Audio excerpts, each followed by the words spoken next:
Welcome everyone. I'm delighted to welcome you to the Courtauld to hear a talk by my colleague, Professor Łukasz Bratasz. We are colleagues together on the Go Green project, of which he's a very important part, and he'll be telling us about some of his research that's also informing that work. Łukasz is currently the head of the Cultural Heritage Research Group at the HERIe Harbour Institute. Did I get it right? Yes. Very good.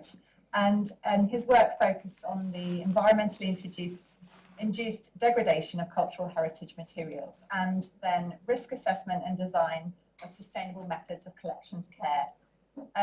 So I'll hand over to you without any further ado. Thank you He very did much. just say I could say physicist from Poland, so I think I've done really well. Here you are, Łukasz, take it away. Thank you so much. Thank you. And Claire, first of all, thank you very much for the invitation. I'm really flattered. I'm sure I already asked your students, you don't have too many speakers from Poland. Poland is not very famous for preventive conservation of conservation, but fortunately for me, I was invited. I'm very grateful for that. And maybe I will not speak today about my research actually, but about the tools which we developed to translate the research we're doing to the field, to the conservation, to the practice. I work in this field for 23 years. I graduated just from pure physics and then switched to the conservation science or heritage science. And I hear since 23 years that there is a communication gap between science and conservation. So we decided to do something about that and to develop the tool which translate not only our research results, but also other groups into practical and meaningful conservation field advices. I want to say also that some memory came to me because I remember when I started my projects 23 years ago. Actually, my first presentation in Britain, it was at Indoor Air Quality 2005. I was junior and by that time, and many things has changed, but some didn't. For example, 20 years ago, IQ for the border control, IQ also today for border control, that didn't change. And also my admiration to the British preventive conservation community and your input also didn't change. I really admire that and always learn in my group is reading always the articles from Britain. Okay, so coming to my presentation, as I said, we developed the HERIe tool. This is preventive conservation platform for decision support. As you can see, it was developed within the numerous projects, national, international, and I would like today to say a little bit about the tool, but mainly about the decision making, and to convince you that we need sometimes such tools, but they are not solving all our problems. And how the decision or preventive conservation approaches to preventive conservation looks like in the world. I think that typical approach, and definitely it was in the past, that we used the rule-based preventive conservation approach. So there were some rules and we were implementing them. And if you have the small institution, it can work. For example, I helped the St. Mary's Basilica with the largest wooden altar, medieval altar in Europe, Weizsto's altarpiece, and there is one conservator. And I can formulate for her some advice on what she should do. And then she applies the management type command control to the employees. But this approach proved to be not very successful in the complex situation. Definitely, we have such situation when we deal with the large organization employing hundreds, sometimes thousands of people, which are responsible for the safeguarding of the collection. And of course, the things are more complex because we cannot preserve things forever. We need to manage the change. We need to apply the measures to reach the preservation target. Without defining what we want to achieve, we cannot evaluate. We can work hard, but we can evaluate. We cannot understand if we are successful in our work, everyday work. and then there is a pragmatic risk management, and of course, sustainability. And this approach, this rule-based preventive conservation approach, is not very effective, not because of the specificity of the cultural heritage field, but because of the nature of the human. And there is many books, but Daniel Kahneman, he got the Nobel Prize for the research in psychology in the business, and he showed and explained how intelligent people are making not rational decisions. And there's many reasons, there's this entire field of study about that. But first of all, there are unconscious biases, which we don't realize. And people do not cope well with the complex situation. Even if you ask students of math and physics at Harvard, sometimes in the certain situation, the simple mathematical questions they answer is just simply wrong. And there is a beautiful talk. I will not play it now, but go to the tech talk and you can listen about the risk aversion. And in this now it's this obvious psychological fact that emotions which fear of loss creates is twice as strong as the emotions which are raised by the promise of the gain. So this is called risk aversion. We are not making a rational decision because the fear is stronger than the promise. And in our field, of course, maybe it's a repetition of the second slide, but we have this precautionary approach. So even there are these rules, there is many of them, and sometimes, and the approach is based on the trying attempt to eliminate all threats which exist, even if there is no strong scientific or other evidence that actually that risk impacts the significantly value of the collection. Another approach is the proofing object, which is very practical. So it's again very practical approach of people who work in the field. If you are in the historical house, in historical church, you cannot install large HVAC system to control environment precisely. You have to live with that. And of course, there is a pragmatic, but it doesn't. This proofing concept doesn't really apply only to risk of mechanical damage, but sometimes to the mold growth. You come to the church, you run the simulation. You should have mold growth, but there is no mold growth, and the objects survive for 500 years in such a church. So you think, okay, this environment cannot be as bad as people think. And there is, of course, the pragmatic risk assessment, which is based on the preservation of the significance, the value of the collection, and it aims at mitigation of the larger risk, which is a priority. The problem with that is that it's very time-consuming and complex. And as I mentioned, it's not only our problem, not only field of the heritage deals not very well with the complex situation. It is why people in many areas apply systematic approaches to deal with such problems. And there is an ISO standard about the risk assessment. And when you look at this standard, it's actually very similar to, in principle, to what we are doing. In the center of that, there is a value.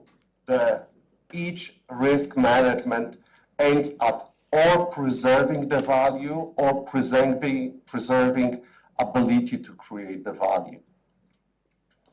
And you could think, okay, and this is one of my most difficult point of the discussion with the curators in Poland, but not only. I worked at Yale University for 4 years, and discussion at Yale University with art historian, it was problematic. How you assign value, how you compare the value of two different objects, very, very complex. But unfortunately, there is no good decision if we cannot do that. And the same is in the field of the healthcare. Is the human life priceless? Yes, it is. But people who decide how to spend money on the healthcare system, they need to assign the value to the human life, not because they want to know it, but they want to know if you need to sell because you will save more human lives in such situation. And human life also changes. You know, I was on COVID. I was not under the ventilator, but I was in a hospital. But a few rooms next to me, there were difficult decisions made by the doctors. There was one ventilator, and there were two patients, and they had to choose. And looking at, for example, how the people perceive value according to the age.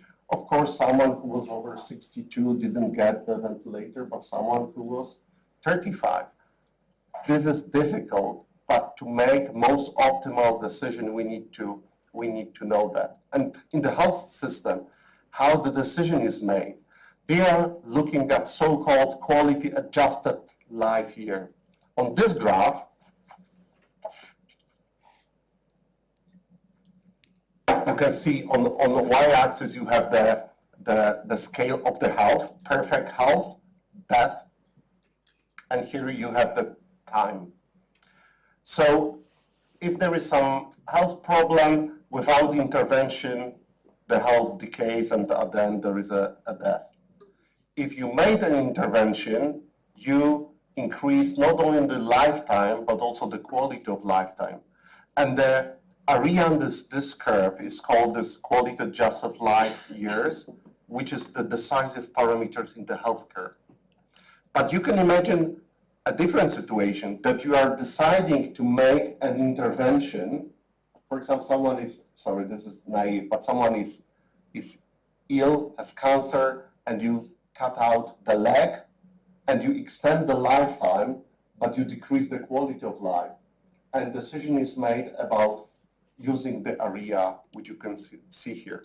And this is exactly, I think, what we are trying to do in the field of the conservation, yes? We are preserving the value, we are not only extending the lifetime of the object, but we are also trying to look what is the benefit to the society by having access to this artwork.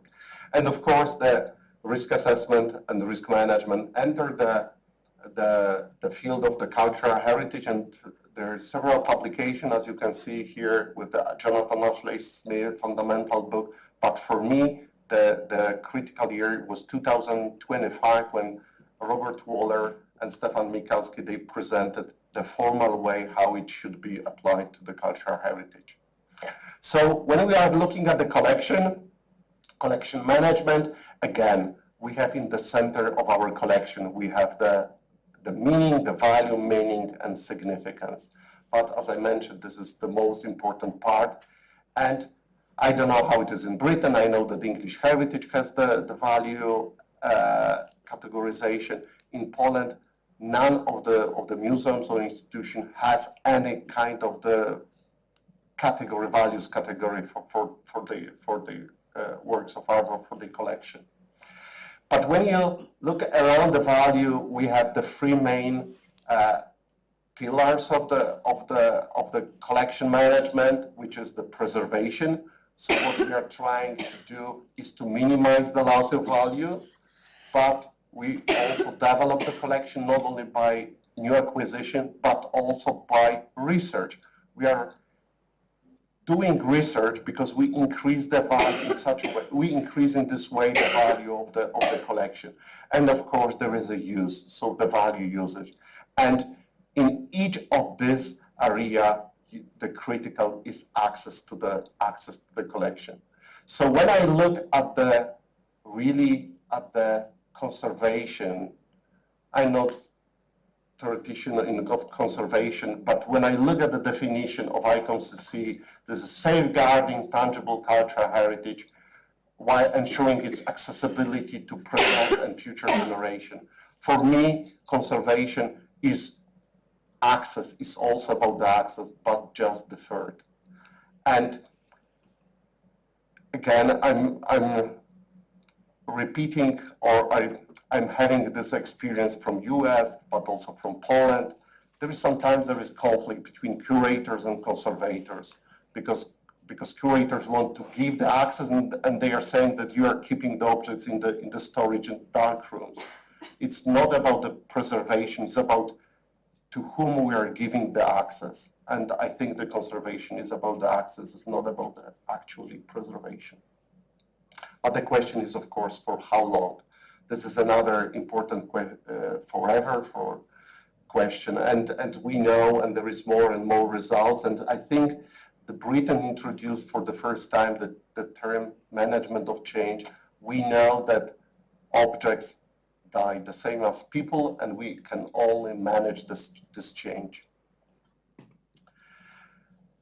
Okay, so let's look at my definition of the conservation, which I borrow from Stefan Michalski, and I'm repeating it, that conservation could be considered a special form of benefit to cost management, whose goal is to minimize the loss of the value. This is obvious for a given financial cost. And I think it was always like that, but now we have more and more data about the cost efficiency of the conservation or preventive conservation measures and actions. For example, in this graph, you can see the data which were collected by Canadian Conservation Institute for 4 institutions in Canada, 2 historic house museums, municipal art gallery, and provincial archives, so different institutions, but the trends are the same. And on this graph, you can see on the x-axis you have risk, the magnitude of risk expressed in the fraction of the collection, of the value of the collection which is lost per year if the action is, if any measure is not applied. And 1%, it means that 1% per year, it means that our collection dies in 100 years. So very high risk. But where are you here? It is logarithmic scale. When you are here, so this 1 billion, 1 part per billion, so very small. So in this case, we are discussing about the lifetime of the collection in billion years. Difficult to imagine, yeah? On y-axis, instead, we have the benefit to cost ratio, which is the amount of the dollars saved. They somehow associated the monetary value to the value of the collection with the cost of the preventive conservation action. And what you can see here, that there is a clear correlation between cost effectiveness and the magnitude of the risk. The most effective from the monetary point of view is management of the last risk. It's not only the most effective in terms of the preserving the collection, but also from the monetary point of view, the preservation dealing with the largest risk is the most important. And of course, the limit one is, in business, it would be the no-go, yes? We don't want to apply any measures which has the cost benefit lower than 1. In the cultural heritage, it's not so clear, but definitely we don't want to be here because we could spend this money, for example, on research or the new acquisition or supporting the new artists and so on.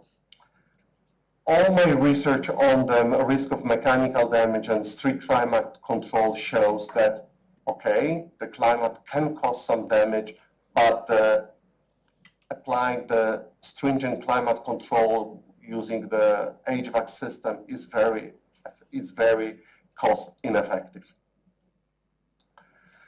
Okay, but the situation is even more complex because we are not dealing now only with the financial cost, but we know that what we are doing, we are, as we said, the conservation tries to preserve the value for to the future generations, yes?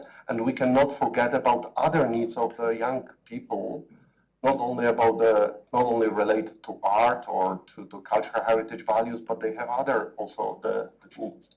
And of course, there is a question, and as you can see here, this is one of the priority of the ICOM-CC, and this is why we are together with Claire in the Go Green project, which tries to look at the environmental and to lower the environmental cost of the conservation. So the sustainable conservation looks also not only on the financial cost, but also on environmental and social cost. And it is question, what is the role of the memory institution, because we are not dealing only with, of course, the museums, but also archives, libraries, and so on. Is it only to show, for example, by natural history museums, how the world looked like when there was 1,000 ppms of the CO2 in there, and the mosquitoes was giants? Or we can do something more. And definitely, we should do, but also we can lose something if we don't do that. These are the research done in Germany about the trust of various institutions. I don't know if you can see here, friends and family, museums are on the second place. Here, scientists, it's me. Not so bad, because for example, local media, but church and religion is here. So people look at the museums also at the moral guidelines. And of course, all our action, it impacts and somehow can hinder this trust. And this graph shows the energy consumption of the museums and archives more or less in the same climate zone. These are data from UK, but also from the rest of the Europe, but also area in United States like Chicago, New York, Philadelphia, Washington, and so on. And what you can see here, that if you're the small institution and you're using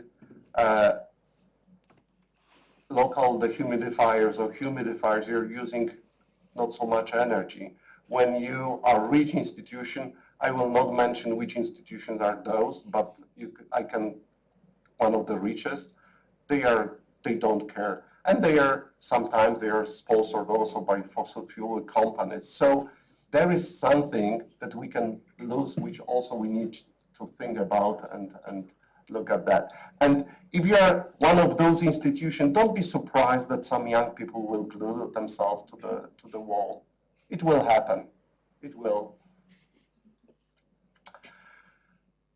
Okay, so the decisions are complex. And I will show and try to show it again using the example of the ASHRAE chapter. ASHRAE is American Society of Air Conditioning, and they issue the guidelines for engineers, and one of the chapters deal with the museums, libraries, archives, and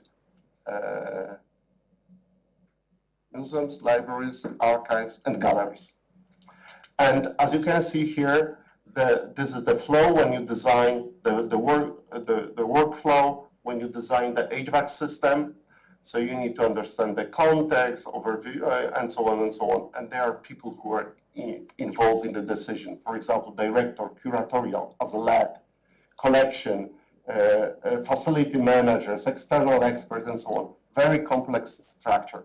But when we change the word from environment to the situation, I think it applies to many conservation decision. It could be extremely complex. What are the three main questions which we need to answer when designing the HVAC system or solving the problem? First of all, what do we know? What do we want? Sometimes it's the most difficult question, and scientists probably will not answer this question. Sometimes they can help. For example, we will discuss that. For how long do you want to preserve your collection? You cannot neglect the materiality and chemistry and physics of those objects. Then, what do we know? For example, when we analyze the risk, and what we can. For example, we're in historic houses, or historical church, we cannot introduce the full HVAC system to full climate control because it's just impossible. And I will, now let's focus on the question, what do we want?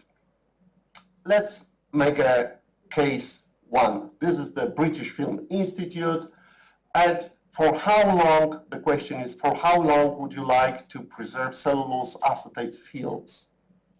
And the answers are 5, 10, 30, forever, so long that they are all digitized.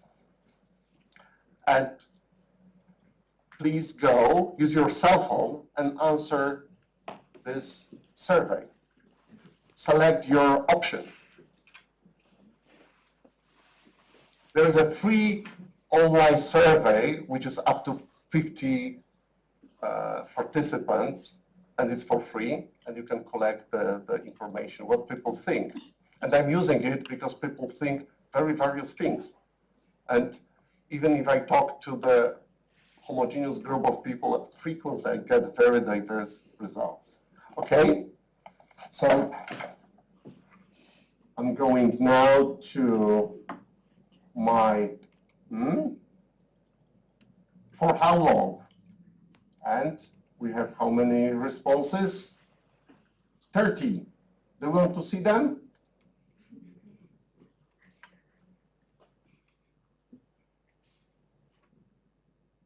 Some of you want for 100 years, some forever, many for so long that they are all digitized.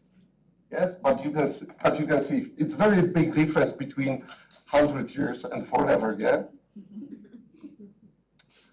And so on. Okay, but we have, at least we have some information. And science and HERIe, for example, can calculate for how long you can extend, or you can calculate lifetime of the collection of cellulose acetate, of the paper, of other materials, and so on. Okay, so we have one result. We return to the presentation. And we have the case number 2. Actually, this is case which is, this museum storage was built in Poland. This is central museum storage for the museums in central Poland. It's energy efficient and so on, but we had very long discussion what are our priorities. And let's imagine that you have similar choice in UK. You're building the storage, like for example, the Louvre Museum built, or the Dutch museums, they built the storage numbers for 4 major museums.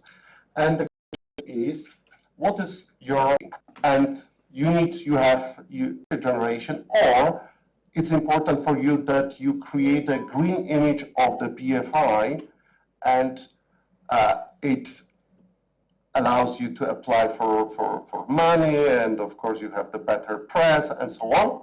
And simplicity, ensuring the longevity and minimal maintenance of that, and the building design.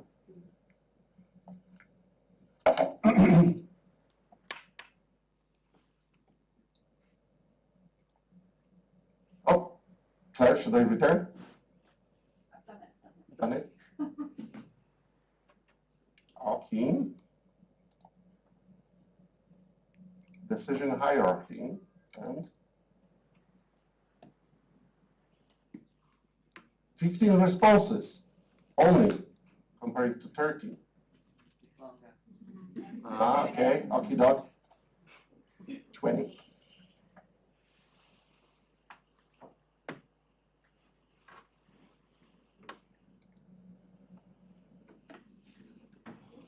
Don't worry, we have time. Think. 2 and 8.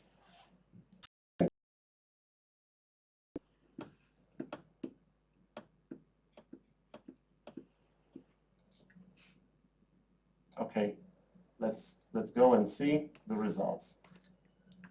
So, capital cost 3.7. Maintenance and energy costs 4.3. Preservation of acetate 3.7. Carbon 4.3. altruistic approach, this business approach, 3.7. Simplicity, the most important so far, 4.4. Building design, least. Okay, but as you can see here, there are in fact small differences between criteria, and if you don't discuss that, so as a group, people, you more or less you're homogeneous. Yes, there is no strong preference. Maybe the building design is least important. Yeah. Sometimes making a decision, defining what do we want, is the most difficult, and the decision actually, HERIe will not help you to make this decision. Very important. The final results depends on what we want, what you want, what we want. And this is probably the most important part of the discussion. Okay.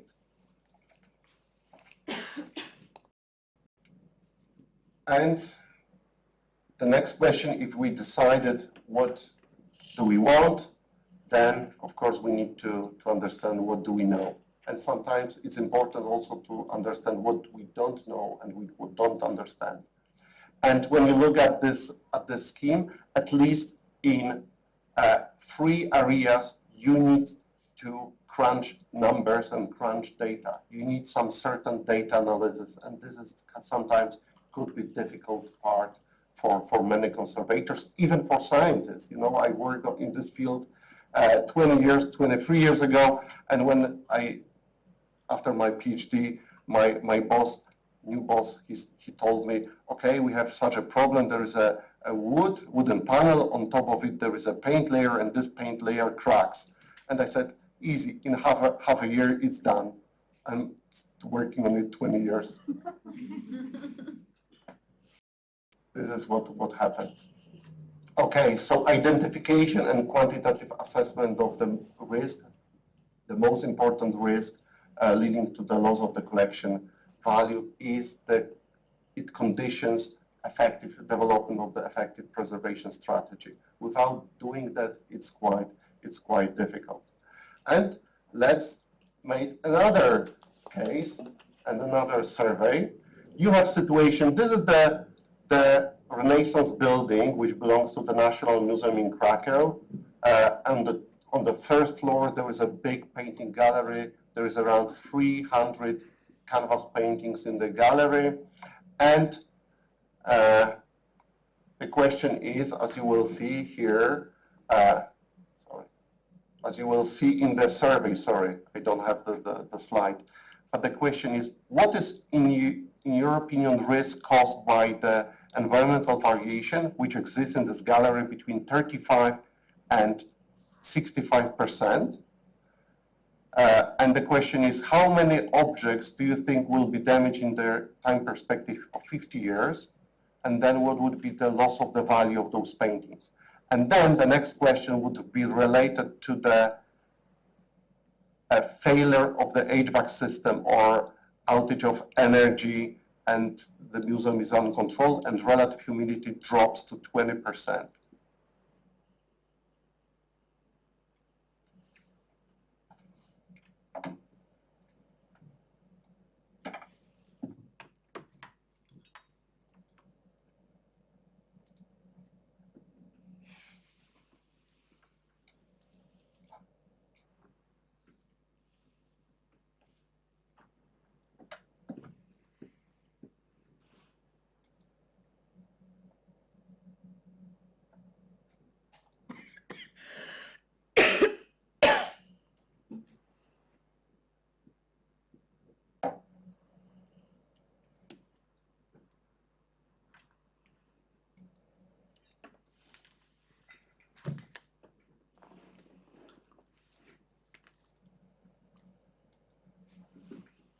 Aha.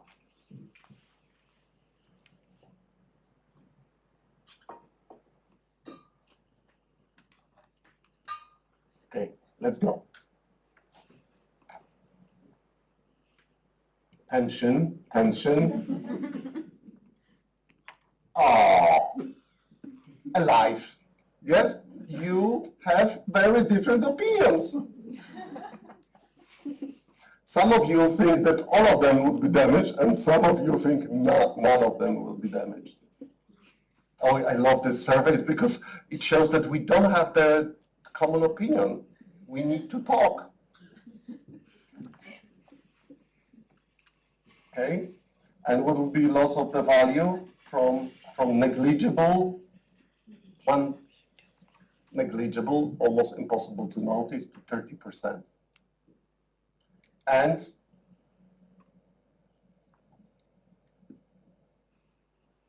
wow, amazing.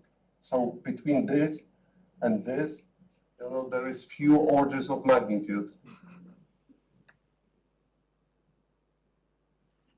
Okay? Okay, for now, there is no one who thinks nothing will happen. And let's look more or less, this is between 10 and 30, or 30 and 100, something like that. And here was what? A little bit less, but not so much. But again, yes. So it's not easy. So how we are making decisions when we have such diverse opinions? We need to have some base in the calculation, in the solid knowledge, in the models, because otherwise our opinions differ by 3 orders of magnitude. Very good, I love it. Okay. So it is why we decided to develop the HERIe. So we have a common ground for the discussion, even if some models are limited or a little bit simplified, but it's best available knowledge which exists so far. The tool is available at this website. Tomorrow we have the workshop with your students. On Thursday and Friday we have workshop at English Heritage. And many, as I said, we are not geniuses. We are just decided that let's create something and collect the information which people produce. Many information exists in the literature. Some tools also existed in the past, but they are not anymore available. And we use all these colleagues, knowledge from colleagues, and we implemented the models on the platform. The platform reflects the structure of 10 agents of deterioration, which affects, of course, the loss of the value of the collection, like incorrect relative humidity, incorrect temperature, fire, contaminant, and so on. These 5 already have modules, or tools, which can be used, but the gray, they don't. So what kind of the tools do we have which we can use? We have the tools which allows to calculate the risk of mechanical damage due to environmental variation to 3 types of objects so far: restrained wood, panel paintings, and parchment. We have, and this is by far the most, I have to say that even in the terms of the lines of code, this is the most advanced and difficult model we have, the tool we have, module we have. There is a chemical degradation for polymers. We have function for paper, for general unstable materials, cellulose, acetate, and polyvinyl chloride. We have the module which allows to evaluate the risk of the fire to the collection, predicting indoor concentrations of damages, gases, pollutants from external sources. Impact, it was, Nigel, wasn't it that you were in this project? Yes, we led that at UCL. Yes, and then the software disappeared for many years. So it is again, we have light damage calculator, the old version by Stefan Michalski, and there is a new version, a refined version, light damage calculator, again developed by Canadian Conservation Institute. We have showcase tool, for example, to estimate the humidifier capacity amount of silica gel, and we have automatic classification of the type of the climate according to the ASHRAE chapter 24, and you do nothing. It is just the category, or not category, type of the climate control is assigned to your climate data which you uploaded.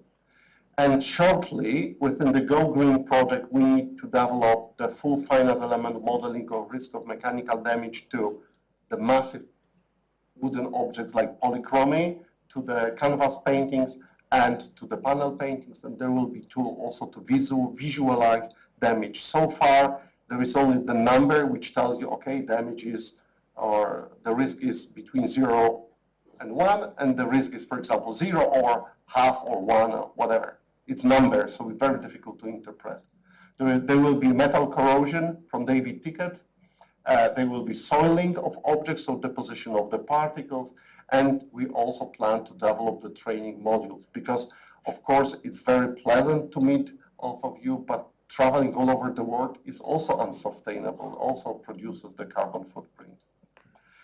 So this is what we plan to do, and the workshops are the main way to, undoubtedly, there is an entry barrier. Sometimes people criticize, we see also from the Google Analytics, they enter and they are frustrated and never return. So workshops is a tool which we think that it should be used as well. And tomorrow and on a few days we have workshops in London. How many users do we have? I have to say that I'm proud for someone from Poland. Have you ever been on Polish website www.pl? Yeah? Yeah? It's rare. Okay. I hope so. You're okay, good. Okay, so we have 4,000, almost 400, 500 accounts which were registered. And as you can see here, more than 500 calculations were performed on the server, and the countries with the largest number of the users are United States, and what I can say, we are a little bit proud of that. Of course, the problem is, fortunately, my institute is very much interested in maintaining the service, but who knows, maybe in 30 years or in 15 years, we need to find a better place for the HERIe and create kind of the journal with editorial board, whatever we are thinking about that. What I wanted to say, there is so many calculations that we bought a new server for 30,000 euro and we are installing, and my colleagues called me today, can we install it today? I said, no, no, don't do that, please. Okay, so this is the last slide, and usually when we organize the training, we go from their decisions. Some decisions are very simple. One person making decision. For example, how much silica gel do you need to put to the showcase? There are tactical decisions that, for example, entire conservation team is making the decision. There are strategic decisions which involve entire institution, and there are, of course, this meta level where you need to go externally. For example, the loan agreement between museums, BISO protocol, yes? And of course, the HERIe works perfectly here, but the upper you go, you use it more as a support or community building, discussion, educational tool, not the tool which makes decision for you. Okay, so now maybe, do I have? So now I will go to the HERIe and show you how you save, no, save. Okay, save. And amazing, isn't it surprising for you? Please. Because this is Cultural Institute. Okay. HERIe, so HERIe.pl. You need to register because usually login, you need to register and log in because you upload the data. So for the security reason, we need to have the registration. So you can go, first of all, there is, let's say, from the basic point of view, there are demonstration data. When you go to demonstration data, there are the climates from UK, from Italy, and from Poland, representing different climate zones. and we will add also the climates from Canada, which would be the cold climate, and maybe in future also the hot and humid climate. But you have the examples, so you don't need, if you don't have a data, you can use them as a teacher for the educational or teaching purposes. Then there are tools. There is several tools, as I mentioned, we will go to them, and there are tutorials. These tutorials sometimes are complex and hermetic, but again, this is maybe our inferiority complex. If you do something from Poland, you need to be very precise because people will not believe you. So we wanted people, Stefan Mikalski and all these girls to believe us, so we put a lot of information, and we want to make the tool very transparent, and so all information is there, which makes the tool, the manuals a little bit hermetic, but there are also videos which you can look at, and they are simpler. So let's go first of all to environmental data. This is the main site on which your data which you uploaded sit. And there are two types of the data. There is temperature and relative humidity data, or light and UV data, which you can upload. Usually what we recommend is to upload the yearly data, because the yearly data represents the actual risk, both in terms of the light damage as well as the risk of mechanical or chemical degradation or biological. So what you do, you select your data set. For example, here I have something on my, but I don't need to do that, yes? You believe me, you can upload data, yes? And there is a repository of your data sets. These are temperature and relative humidity data from many institutions. For example, this is the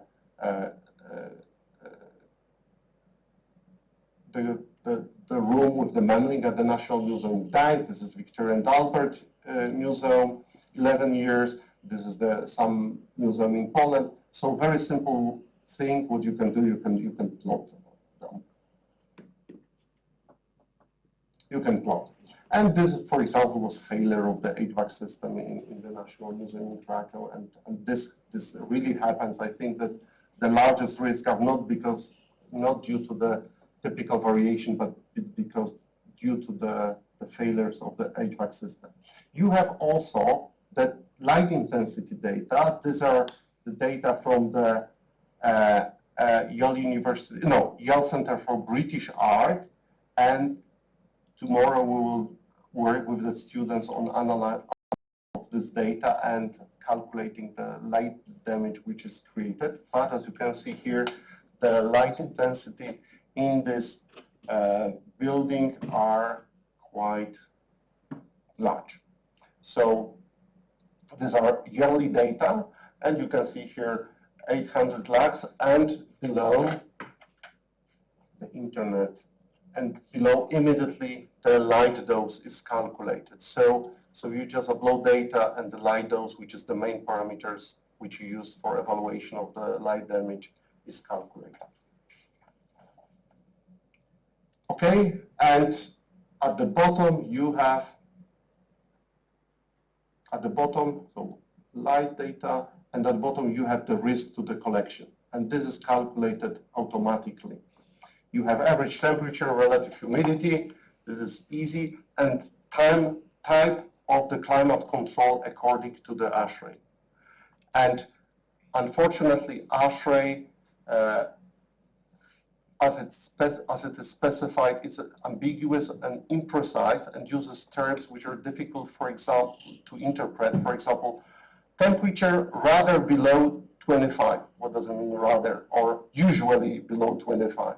So Getty Conservation Institute, my institute, and the Canadian Conservation Institute, we met and we discussed and we reinterpreted and we proposed some data, the way how the data should be interpreted according to the ASHRAE.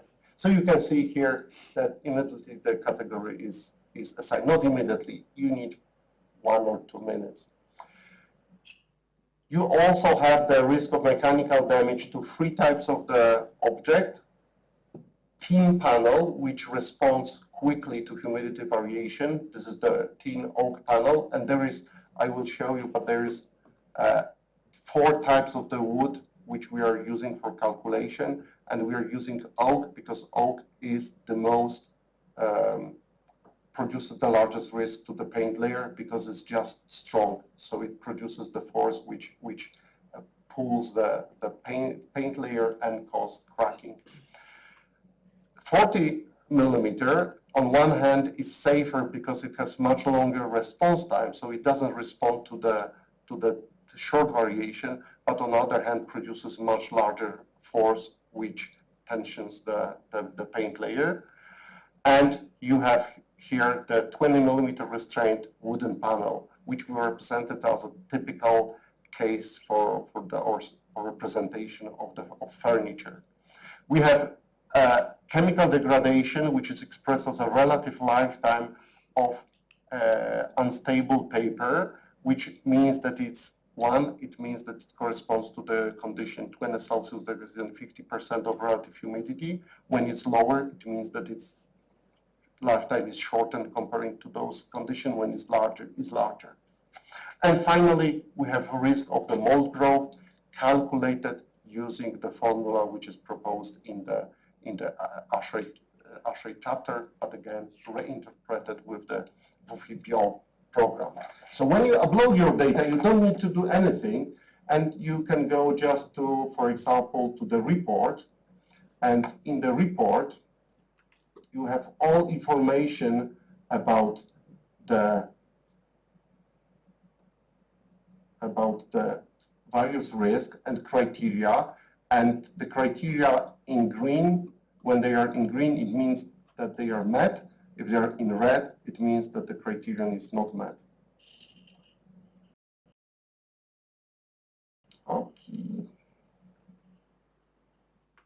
Okay. So for example, this is the ASHRAE table, the types of the climate control. So you can see here, for example, short-term fluctuation are larger than those which are specified. And it is why we have the climate D, because relative humidity is not within the range 25, 75, and so on and so on. And there is more information about the strain produced to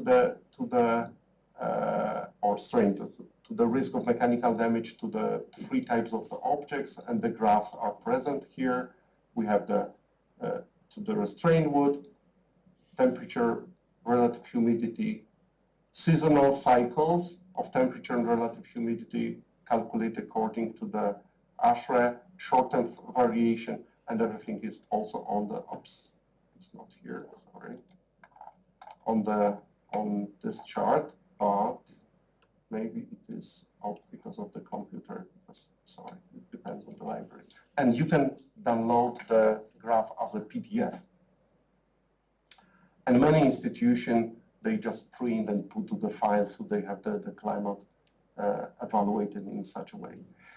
Another tool, which I, because my time is running out, so I will show just briefly light damage calculator. As I mentioned, there are 2 light damage calculators. One, the simplified based on the Stefan Michalski extrapolation of the data and theoretical model, but I will show the model which is the newest one, which was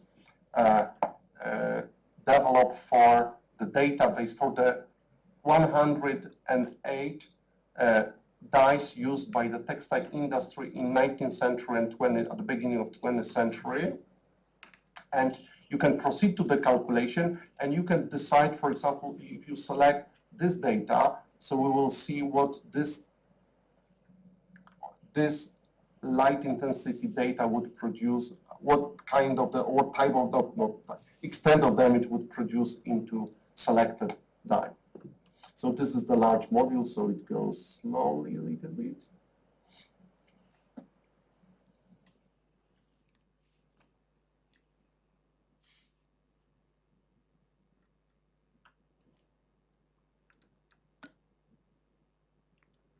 Okay, so you have all this 108 dyes.